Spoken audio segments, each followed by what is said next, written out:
Shalom y bienvenidos a Vía Hafta Yisrael, una frase hebrea que significa amarás a Israel. Esperamos que se queden con nosotros, ya que nuestro maestro, el Dr. Baruch, nos compartirá una enseñanza expositiva de la Biblia. El Dr. Baruch es profesor titular del Instituto Zera Abraham, con sede en Israel. Aunque todos los cursos en el instituto se imparten en hebreo, el Dr. Baruch se complace en compartir esta enseñanza en inglés con doblaje al español. Para más información, visítenos en amarasaisrael.org o descargue nuestra aplicación móvil Mi Estudio Bíblico. Aquí está Baruch y la lección de hoy. Somos llamados a ser usados por Dios. Y en ese hecho hay gran sabiduría. Ya no estoy viviendo mi vida, sino que mi vida, según dice la Escritura, está escondida con Yeshua. Y solo cuando el Mesías aparezca, entonces y solo entonces, eso que haya logrado realmente en mi vida será manifestado. Esto que Pablo está compartiendo es un testimonio sobre la perspectiva. Debemos tener una perspectiva correcta para tomar decisiones acertadas y llevar a cabo la voluntad de Dios. Y sobre todas las cosas, Pablo estaba instruyendo a Timoteo. Timoteo tenía un llamado de liderar, de supervisar una congregación, o tal vez varias congregaciones. Él ejercía influencia en esas personas, en esos creyentes, para que ellos tuvieran un caminar digno de su llamado, digno de llevar sobre ellos el nombre del Mesías. Dicho esto, toma tu Biblia y busca conmigo el último capítulo de Primera a Timoteo, el capítulo 6. Primera a Timoteo, capítulo 6. Empezamos este capítulo la semana pasada y Dios mediante lo terminaremos esta semana. Y espero que la próxima semana comencemos segunda a Timoteo. Y veremos en esta parte final del capítulo 6 esa sabiduría y esas instrucciones que le daba Pablo a Timoteo para que tomara decisiones santas y sirviera de una forma que honrara a Dios. Hazte la pregunta siguiente. ¿Esto te describe a ti? ¿Eres alguien que realmente quiere honrar a Dios? No solo de la boca para afuera, sino también con tus acciones, con tus obras. Eso es lo que Pablo le estaba enseñando a Timoteo. Ahora bien, la semana pasada habíamos quedado en que él le hacía unas advertencias a Timoteo, y aquí continuará haciendo eso mismo.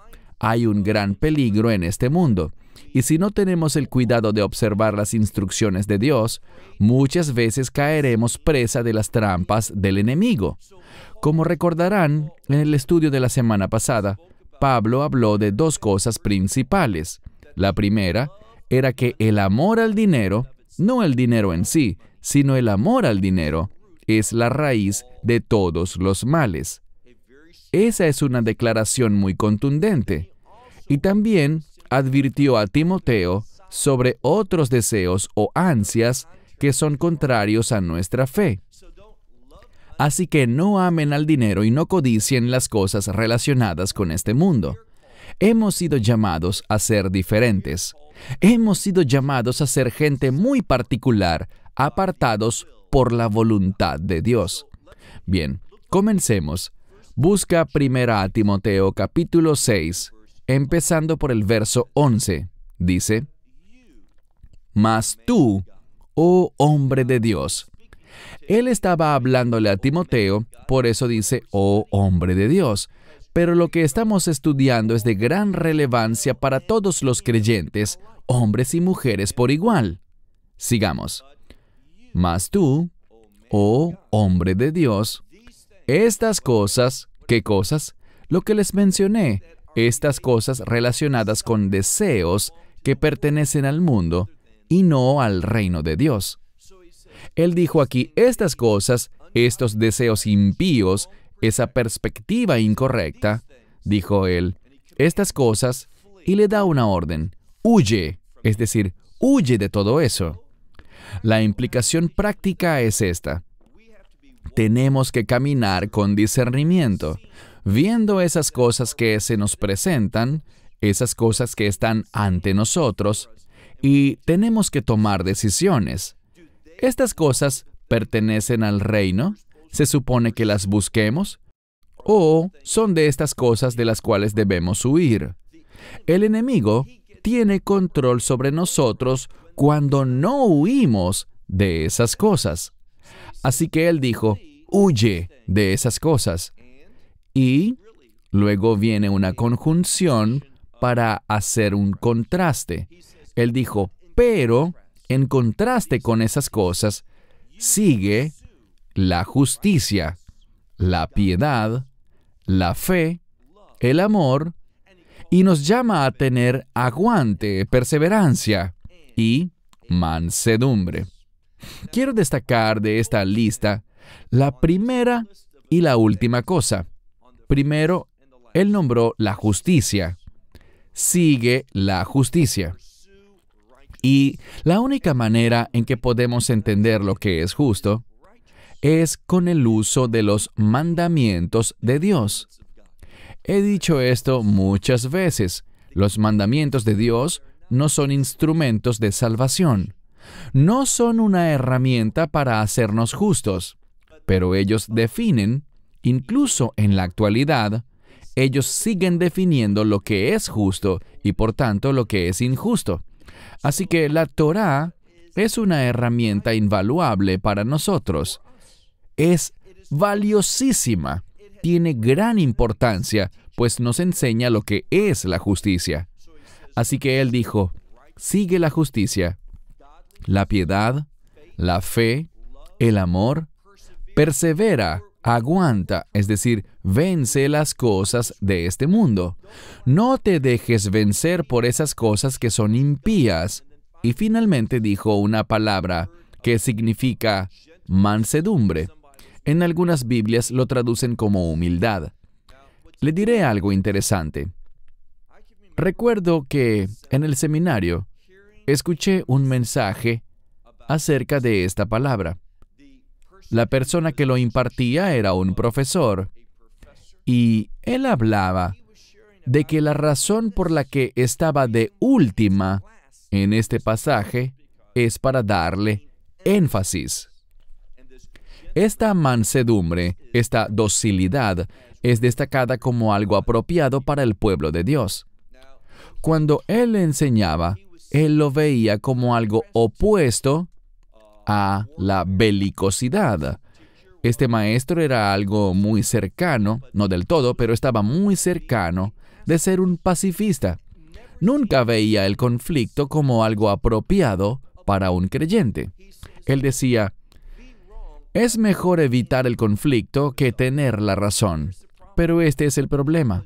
Esa era su manera de pensar, pero no estaba en línea con la voluntad de Dios. ¿Y cómo puedo estar seguro? Avancemos al siguiente verso. Vean lo que dice. Pelea, la buena pelea de la fe. Esta palabra significa combatir. De hecho, muchas Biblias lo traducen como combatir o combate. Pelea, combate por la batalla de la fe. Es la misma palabra y es un término militar. Así que no crean que ser manso significa no estar dispuesto a combatir por la fe. Debemos ver esa palabra mansedumbre como algo que significa simplemente darle un lugar a Dios para que produzca los resultados. No intentar determinar por uno mismo los resultados. Significa serle fiel a Dios de una manera tranquila, con una fidelidad controlada.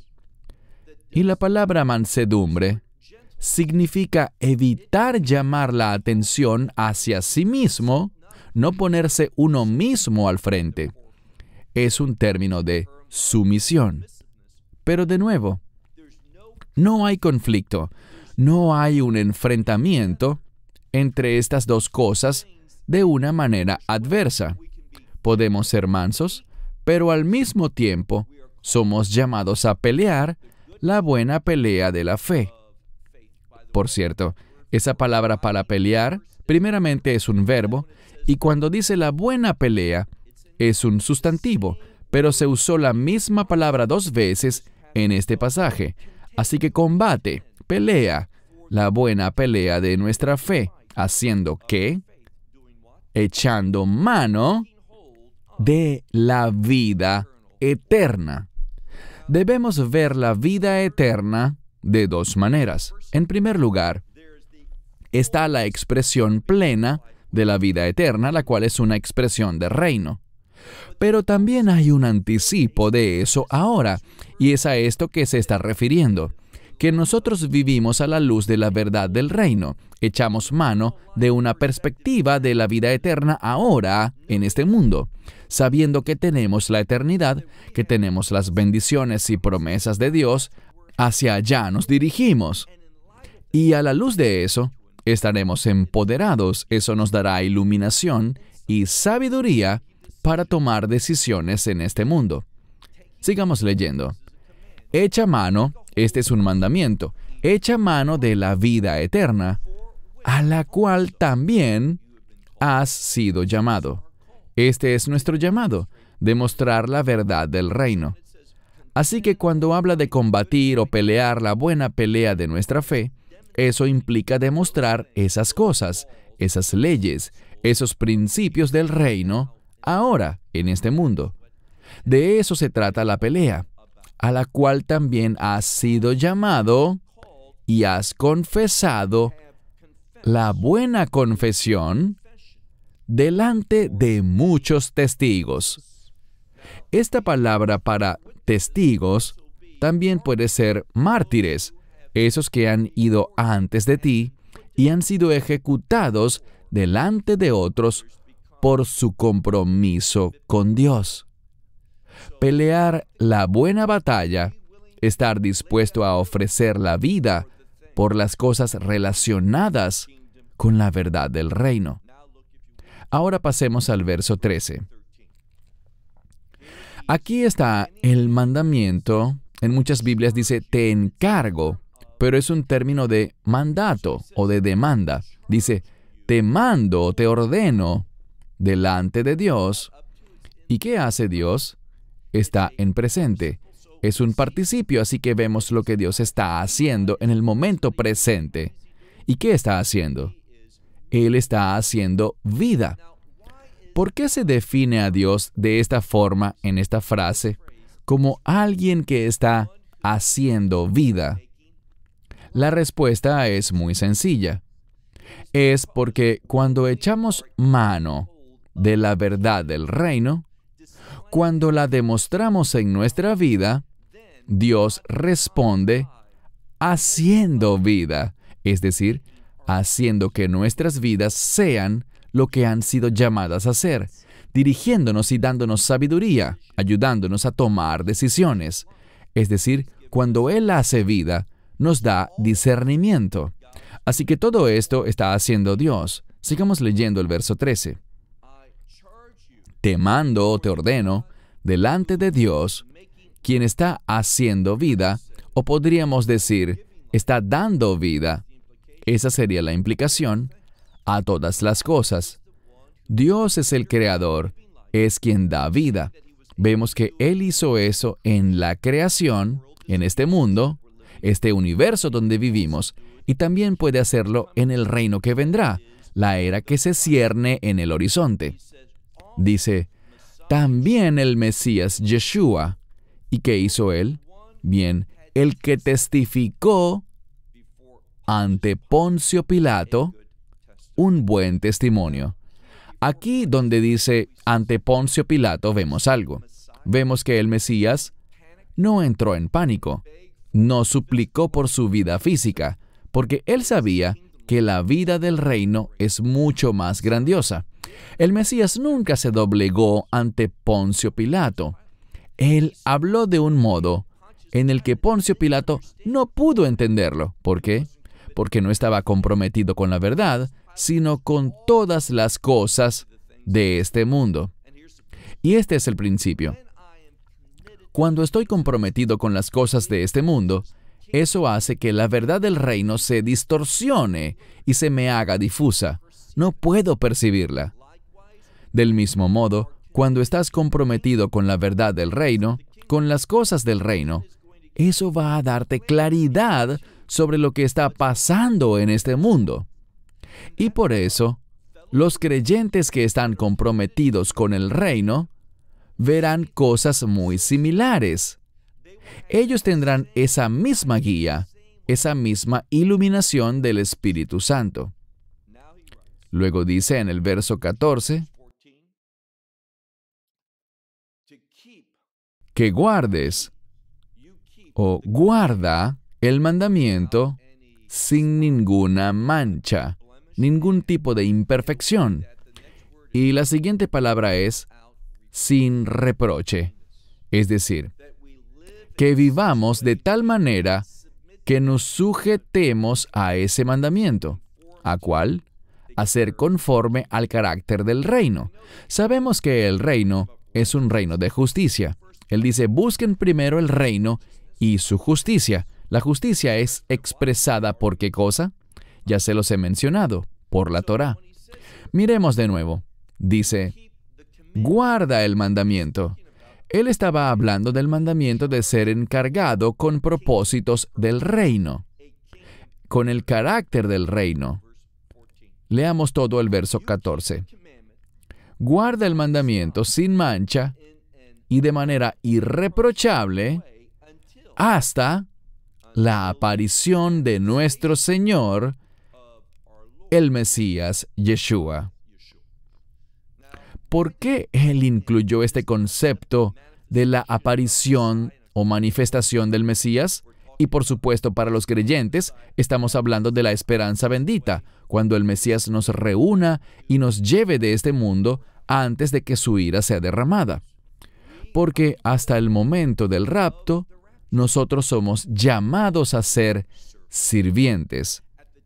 En el momento de la esperanza bendita, del rapto, seremos transformados, y entonces eso que hicimos en la vida, eso que realmente somos, recuerden que dije que hasta esa aparición de la que Él habló, nuestras vidas están escondidas. La gente no puede ver quiénes somos realmente. Ellos no ven lo que poseemos, lo que recibiremos. Ellos ignoran eso, y nuestra conducta humilde y dócil no la ven como es en realidad. Pero, cuando el Mesías aparezca, se manifieste, todo eso va a cambiar. Es una promesa maravillosa. Hasta la manifestación de nuestro Señor, no solo del Mesías Yeshua, sino de nuestro Señor, Mesías Yeshua, la cual, a su tiempo, literalmente dice los propios tiempos de uno, está en plural, y eso se refiere al tiempo de Él, cuando Él venga a poner fin a este mundo. En esa temporada, en ese momento adecuado, Él mostrará algo. Él mostrará, ¿y quién es Él? Sigamos leyendo. Dice, el bienaventurado y el único soberano, el Rey de los que fungen como reyes y el Señor de los que fungen como señores. Normalmente decimos Rey de reyes y Señor de señores, pero aquí tenemos una expresión diferente. No es el Rey de reyes, sino el Rey de aquellos que actúan como reyes, es decir, que ocupan esa posición. Él está sobre ellos, es más grande que ellos. Igual pasa con los que están haciendo de señores, gobernando y esclavizando a otros. Él es el verdadero Señor de señores, de los que están manifestando ese poder, esa autoridad. Él está realmente por encima de ellos, pues Él es el único que tiene, noten que dice, inmortalidad, es decir, que Él no muere. No hay nada conectado a Él que esté relacionado con la muerte. Este es el Mesías en su estado glorificado. Tenemos que entender algo. Pablo nos está revelando tres cosas. La primera es que el Mesías siempre ha existido. Nunca ha habido un momento en el que Él no existiera.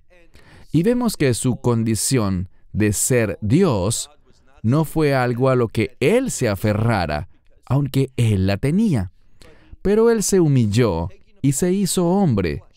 Y siendo que Él nunca pecó, Él nunca iba a morir. Pero debido a que tus pecados y los míos, los pecados de la humanidad, fueron puestos sobre Él, eso fue lo que causó su muerte. Y ese es un término teológico muy importante que se suele pasar por alto. No fue la cruz lo que lo mató. ¿Murió en la cruz? Claro que sí. Pero lo que causó su muerte no fue una muerte física, sino que fue debido al pecado. Y siempre debemos recordar esa relación bíblica que hay entre pecado y muerte. Él murió porque nuestros pecados fueron puestos sobre Él. Eso fue lo que le causó la muerte.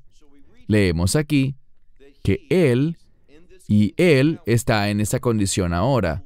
Cuando vuelva, estará en ese estado perfectamente restaurado. Dice que Él solo tiene inmortalidad, o solo Él tiene inmortalidad. No hay nada conectado a Él relacionado con la muerte. Él es también el que habita en una luz. Y noten lo que dice, que esa luz donde Él habita, en el mundo natural, es inaccesible para nosotros. Aquí aparece el término, habita en una luz a la que no podemos acercarnos, una luz inaccesible, a la que ningún hombre es capaz de acercarse. Bien, leamos bien el final del verso 16. A la que nadie, ningún hombre ha visto, y nadie es capaz de ver. En el estado natural, el viejo hombre no puede contemplar a Dios. Solo el hombre nuevo, tras ser redimido, es quien podrá hacer eso. Sigamos leyendo. Dice, Él es el único Dios, quien tiene inmortalidad para Él mismo y también nos puede otorgar inmortalidad. Él es el que habita en esa luz inefable, en esa luz inaccesible, a la que no podemos acercarnos en la carne, que nadie, ningún hombre ha visto jamás y que nadie puede ver, a quien es la honra y el poder por siempre.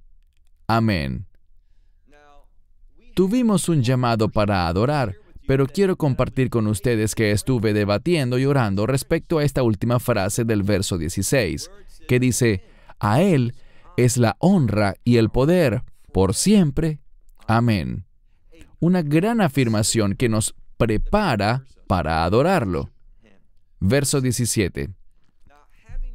Habiendo pronunciado esa bendición, Él va a concluir la epístola y quiere que recordemos algo. Estamos llamados a tener esa mentalidad de reino, y esa mentalidad de reino está en oposición a las cosas de este mundo. Por eso leemos aquí en el verso 17. A los ricos en esta era actual, dice, les mando que no sean, y esta palabra significa creer que uno está por encima de los demás.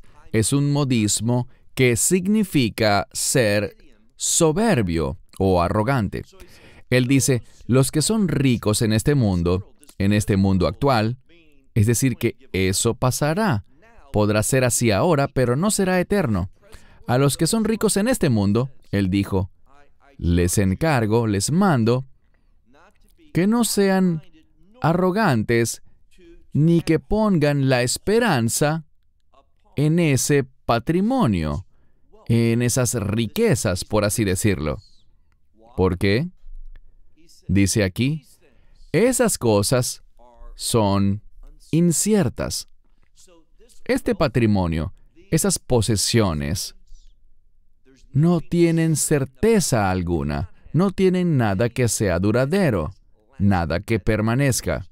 Esas cosas tienen incertidumbre, pero más bien, por el contrario, tengan esperanza, no en esas riquezas inciertas, sino en el Dios viviente, el que nos provee de manera generosa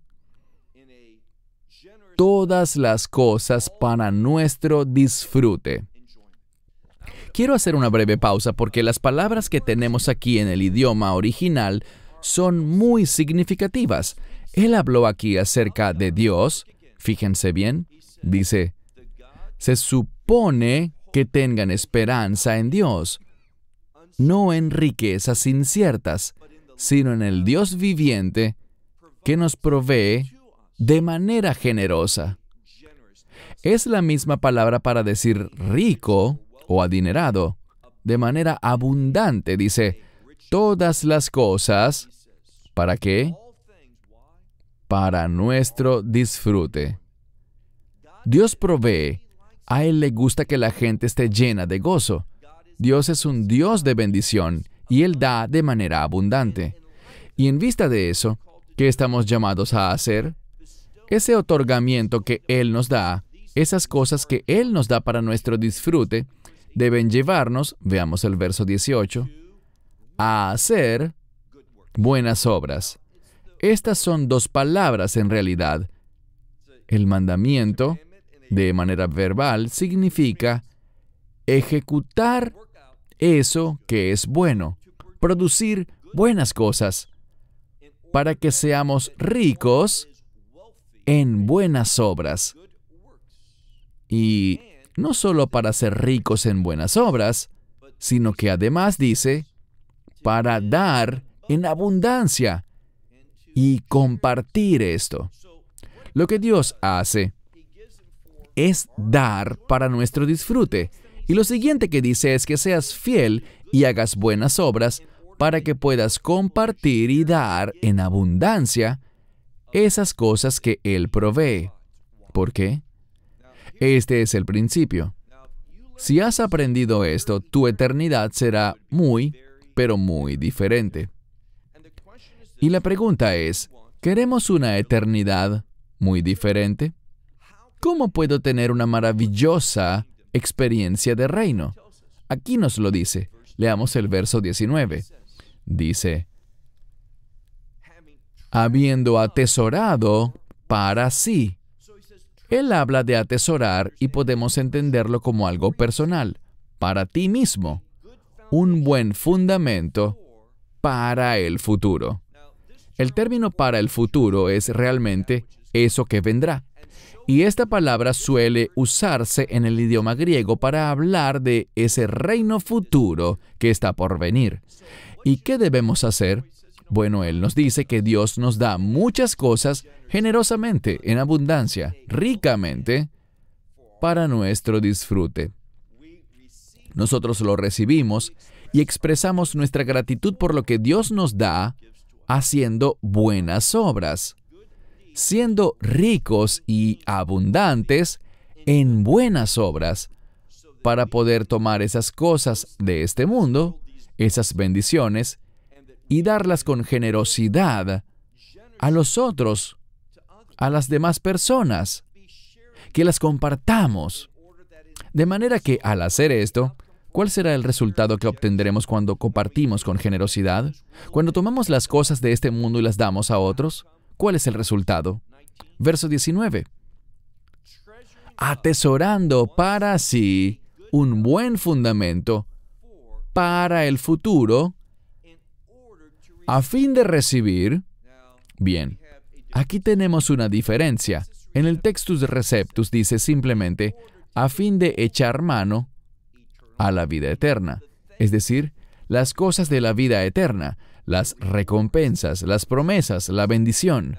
No se confundan por lo que Él dice. No está diciendo que esas buenas obras, esa generosidad al dar cosas materiales, es un medio para obtener la vida eterna. Él no está hablando de que con eso entrarás a la vida eterna. Estaba hablándole a gente a personas que ya tenían la vida eterna.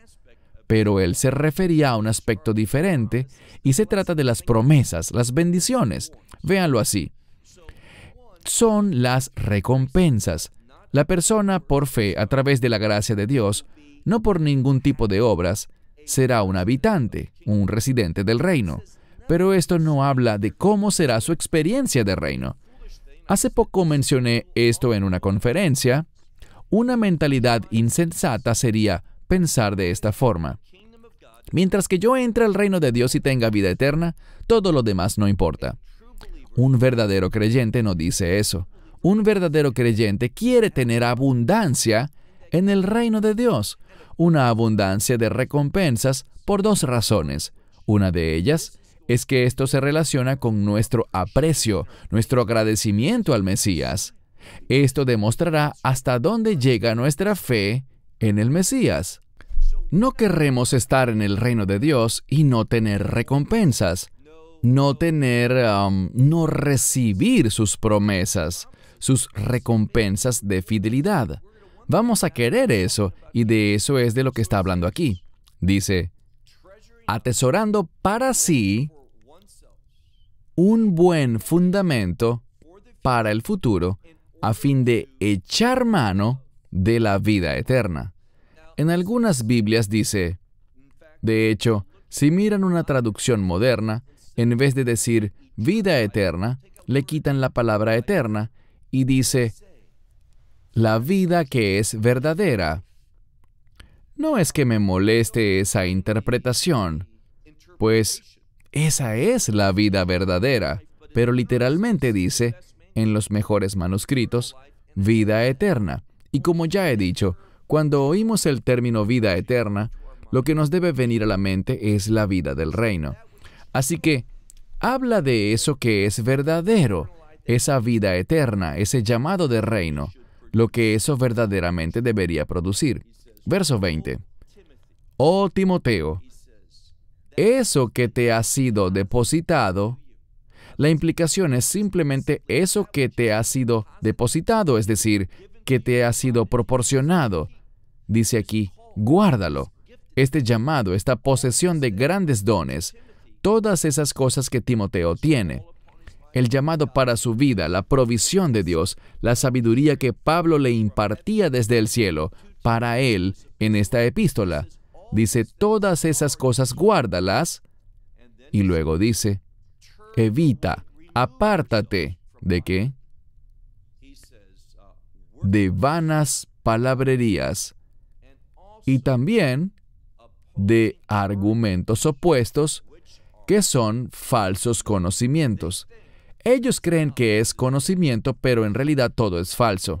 Quiero hacer énfasis en esto. Él le dijo, no pierdas tu tiempo en palabrerías vanas. ¿Qué es eso? No se imaginan la gran cantidad de preguntas que recibo. La gente dice, sé que esto no aparece en las Escrituras, pero ¿qué opinas sobre eso? Y hablan de algún asunto que la Biblia menciona, pero sin llegar a explicarlo. La palabra de Dios no ofrece una respuesta en ese punto. Ellos quieren respuestas a preguntas que la Biblia no responde. Esas son vanas palabrerías.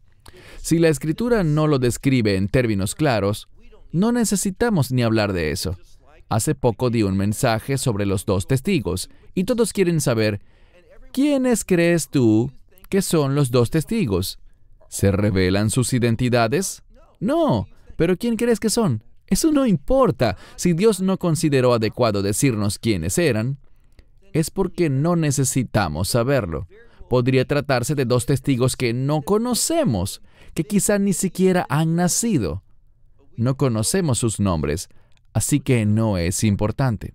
Dice aquí, esas vanas palabrerías, esa palabrería inútil, dice él, apártate de eso, y también de esos argumentos opuestos a la Escritura.